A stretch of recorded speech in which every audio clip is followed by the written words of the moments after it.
My first overseas tour at Karamsel in Turkey hadn't been a bad assignment, but my favorite pastime is going to the beach, and Karamsel didn't have much in the way of beaches.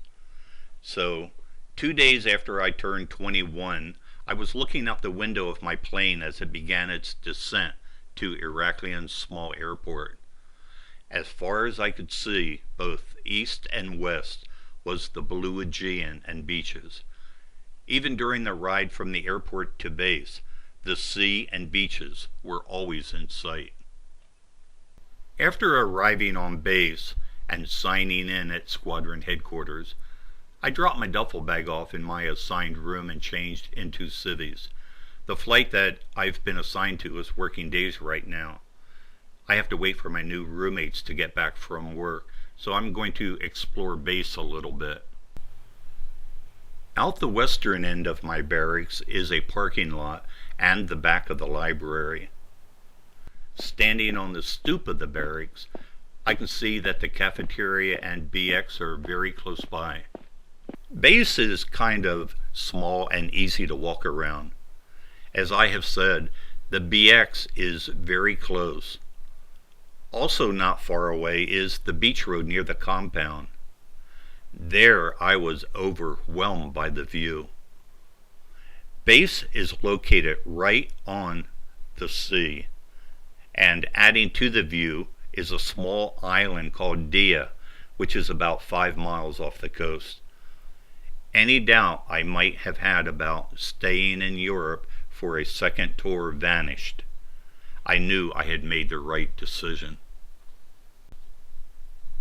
Iraklion Air Station is home to the 6931st Security Group.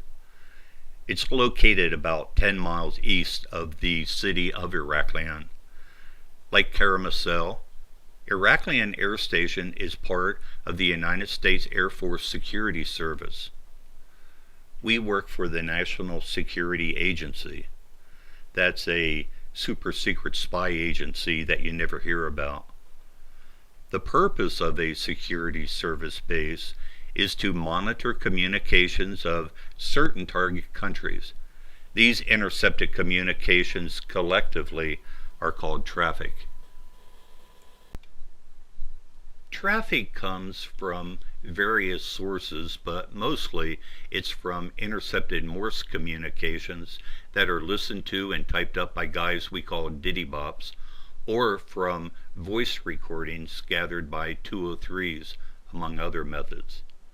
As a 20250 now, my job is to analyze traffic from the diddy-bops in my area and write the necessary reports. We work in this building, which we call Ops. It's located within the fenced compound and is located right next to the beach road and antenna field. It's very secure. Those of us who work here have security clearances of top secret code word or higher. Just like at Karamsel, the compound at Iraklion is a foreboding place. Access is through a security gate where we have to present our identification badges to enter. One thing you notice real quick is that the ops building itself has no windows and very few exterior doors. It was designed that way to avoid the possibility of anyone eavesdropping in any manner upon what we were doing inside. Once inside Ops, you still have to know a code to buzz open an interior door. That door opens from the main entry hall into a hallway that leads to the flight area. This 4-digit code changes on a regular basis. Depending on your security level, people are restricted to certain areas of the pound. For example, I have a top secret code word clearance, but I don't have access to the comm center. That's an entirely separate area right next to the flight area. Functionally, the flight area and comm center are connected by a very small slot-like opening that's just large enough to slip a report through on a movable tray. The person sitting in the small room on the flight side of this opening receives written reports from 202s and 203s. After signing for the reports, he simply knocks on the closed slot to get the attention of the comm center. The report is then put into a tray from which is removed on the other side for transmission. The reports we write range in precedence from routine up to flash. A flash is a critic and is only used for the most important events. Fortunately, they don't occur very often. Standard procedure for a critic is that a maximum of 7 seconds should elapse between the occurrence of an event to the time the critic must have been transmitted. We all know that security is of paramount importance. That's been drilled into our heads since the first day of tech school. Each one of us concentrates on our particular job, and we never discuss what we do, not even with other guys on flight. In other words, if you don't have the need to know, you don't know. And no one ever discusses classified material away from work. Certainly not in the barracks. Not out drinking, not driving in the middle of the night on some deserted mountain road with only your closest friend with you. Work is never discussed outside the pound. We're all very aware that there's a Cold War, and we know it's vital to our nation's security to be overly cautious. I was assigned to Able Flight as a senior analyst.